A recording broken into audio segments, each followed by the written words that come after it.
¿Cuáles son las causas de la osteoporosis? Porque los dedos se arrugan en el agua. ¿Cómo se cultiva el cacao? Presentamos Oigamos la Respuesta, el podcast de preguntas y respuestas del Instituto Centroamericano de Extensión de la Cultura, ICQ. Hemos recopilado toda la información para poderla disfrutar en cualquier momento y a través de su excelente compañía repasar sus preguntas y nuestras respuestas. Esto es un programa del recuerdo.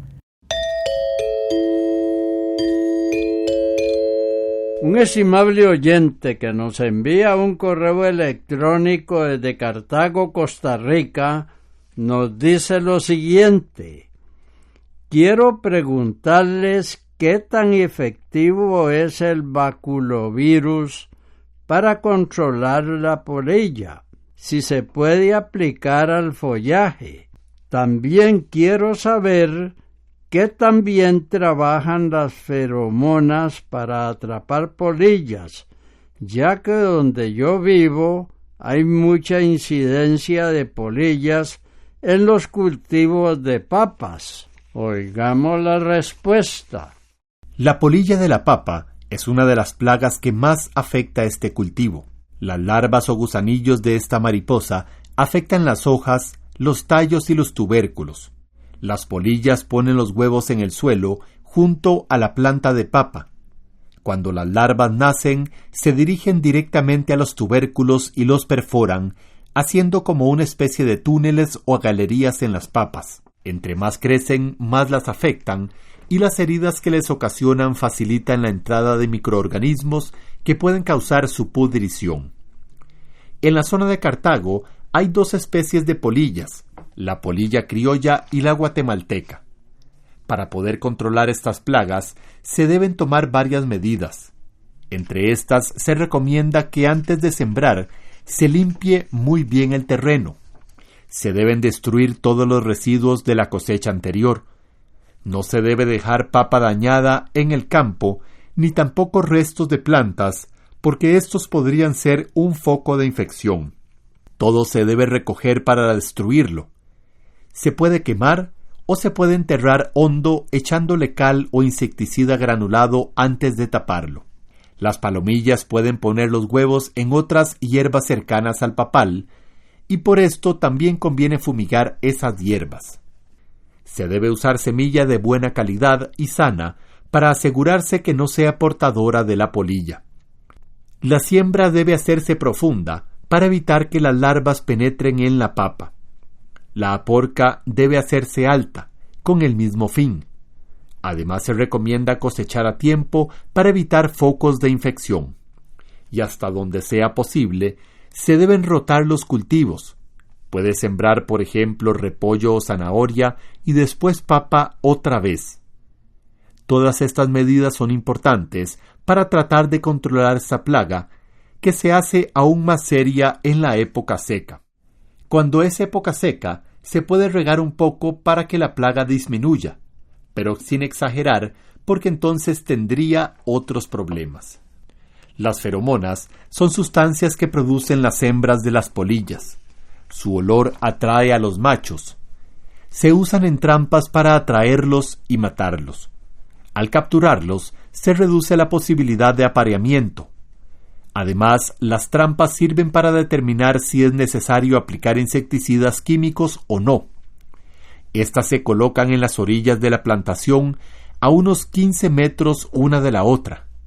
Cada 8 días se revisan para ver cuántos machos han caído en la trampa. Si hay menos de 100 adultos por trampa, se considera que no es necesario aplicar un insecticida químico, pero si hay más de 100, sí se debe aplicar. El insecticida debe aplicarse principalmente en la base de la planta. No se debe aplicar insecticida por lo menos 10 días antes de la cosecha. Como en Cartago hay 2 especies de polillas diferentes, se debe usar feromonas distintas para atraer a los machos de cada una de las especies.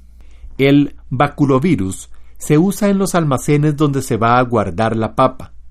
Este virus actúa como si fuera un insecticida sin los inconvenientes de estos, porque solo afecta a los insectos. Para que se mueran las larvas deben comerlo. Lo que se hace es que antes de guardar las papas se escogen bien y las buenas se meten en sacos de fibra plástica. Después se echa el polvo portador del virus, se cierra el saco y se mueve, de manera que cubra todas las papas. Se dice que el uso de este insecticida biológico es una buena alternativa para el control de larvas en papa almacenada, porque resulta más barato y menos contaminante. Hasta donde hemos podido averiguar, no se utiliza en el follaje.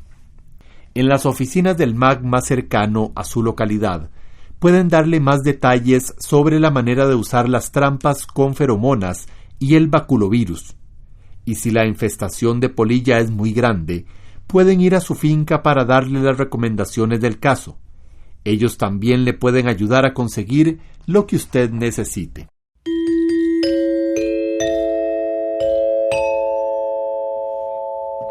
Javier Guevara Alemán nos escribe de Hoja Ancha, Guanacaste, Costa Rica. Su solicitud es la siguiente: ¿qué alimentos se les deben dar a las gallinas que ponen huevos diariamente para que no se descalcifiquen? ¿Es bueno darles de comer concentrado o maíz amarillo? Oigamos la respuesta. El maíz es un buen alimento para las gallinas, pero no se les puede dar solo maíz, porque el maíz no cuenta con todos los nutrientes necesarios para una dieta balanceada. Lo mejor es darles concentrado de los que venden ya preparados. Estos traen todas las vitaminas y minerales que se necesitan. De todas maneras, si usted quisiera elaborar su propio alimento, por correo aparte, le enviamos una receta que se publicó en el Almanaque Escuela para Todos de 1993. Están escuchando y disfrutando un programa del recuerdo.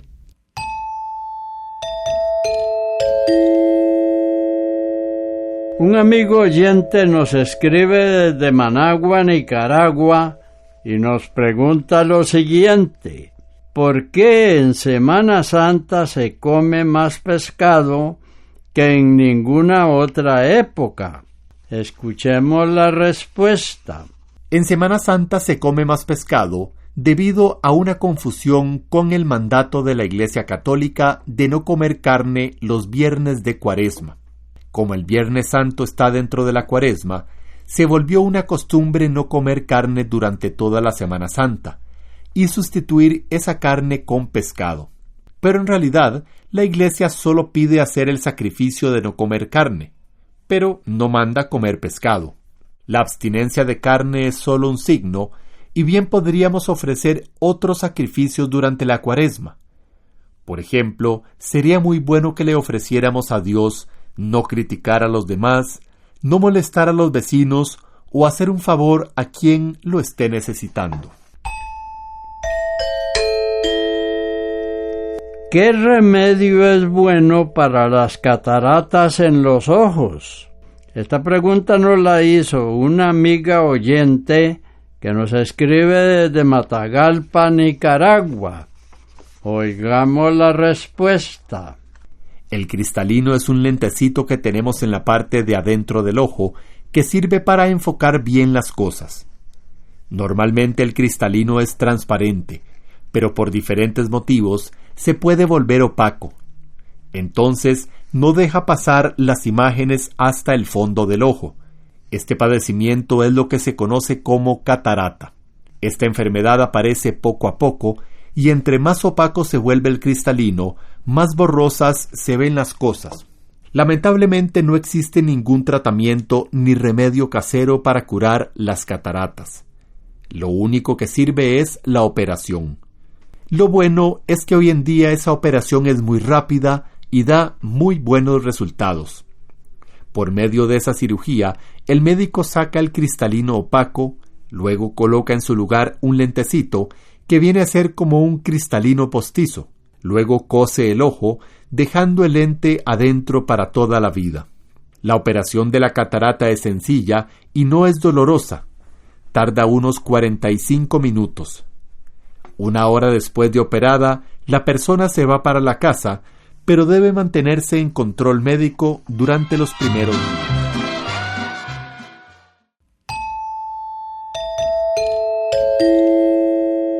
¿Qué clase de microbio causa la tuberculosis? Juan Manuel Acosta Obando, quien vive en Tegucigalpa, Honduras, nos hace esa consulta. Oigamos la respuesta. La tuberculosis es producida por el bacilo de Koch, llamado así pues fue descubierto por un médico alemán de ese apellido. La tuberculosis ataca a las personas y a los animales, y solo en casos excepcionales se transmite de animales a personas o entre diferentes especies de animales.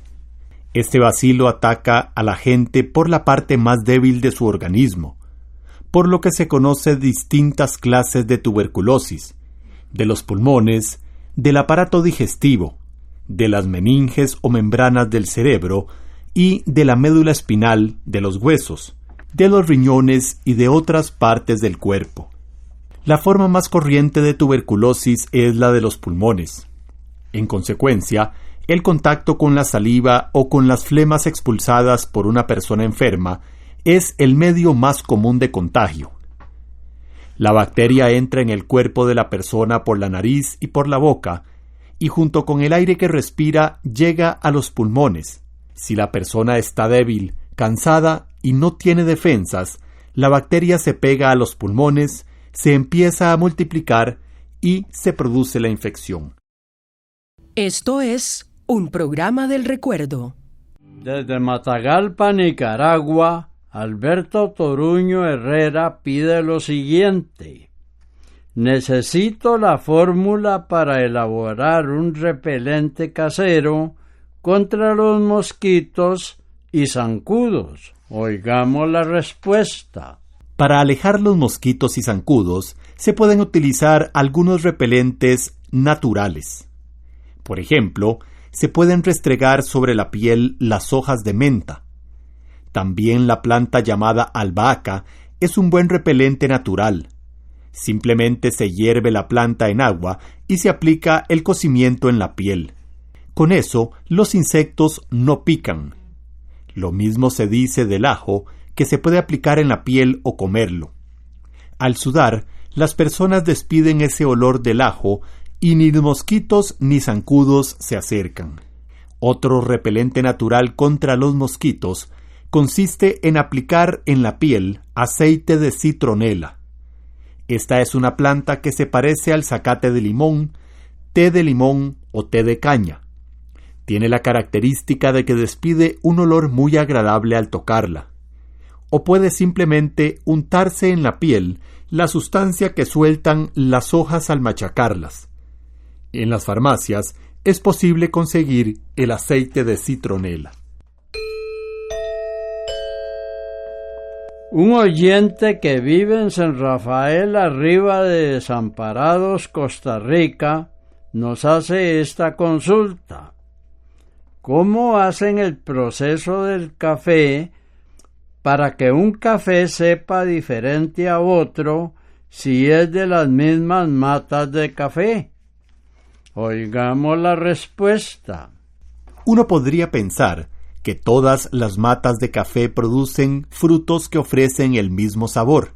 Sin embargo, las características de las distintas variedades de café dependen de una serie de factores, por ejemplo, la altura, el clima y la temperatura de las regiones de siembra, así como las sustancias químicas presentes en los terrenos.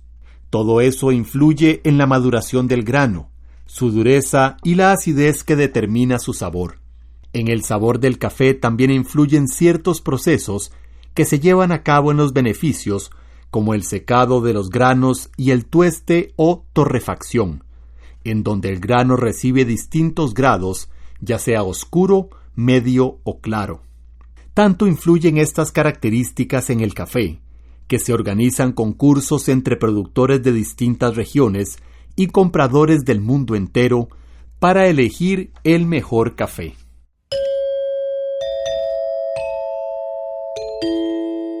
De Cotobruz, Punta Arenas, Costa Rica, un oyente nos hace esta pregunta. Quisiera que me cuenten cómo es que científicos británicos logran crear un tipo de trigo que repele a los insectos. Oigamos la respuesta. Desde 1985, un grupo de científicos británicos trabaja en la elaboración de una variedad de trigo que repele a los insectos, especialmente a aquellos que se relacionan con las plagas que afectan a los trigales. Este proyecto se desarrolla por medio de la Rothamsted Research, uno de los centros más importantes en el estudio de plantas. Su objetivo es la creación de una planta que pueda repeler a los insectos y demás ataques de depredadores.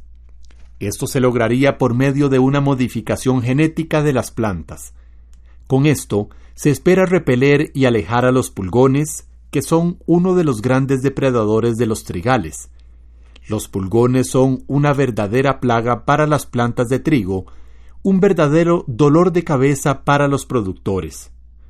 Con esta planta genéticamente modificada, se espera dejar de utilizar insecticidas químicos. La modificación genética que hacen del trigo consiste en que los científicos le añaden un gen de la planta de menta, así que cuando uno de estos pulgones se acerca al trigo, éste expulsa una feromona olorosa que repele y espanta al insecto. Con estos experimentos, también se espera que el olor que expulsarían los trigales atraiga a ciertas avispas que se alimentan de los pulgones. Esto fue Oigamos la Respuesta, el podcast de preguntas y respuestas del Instituto Centroamericano de Extensión de la Cultura, ICQ.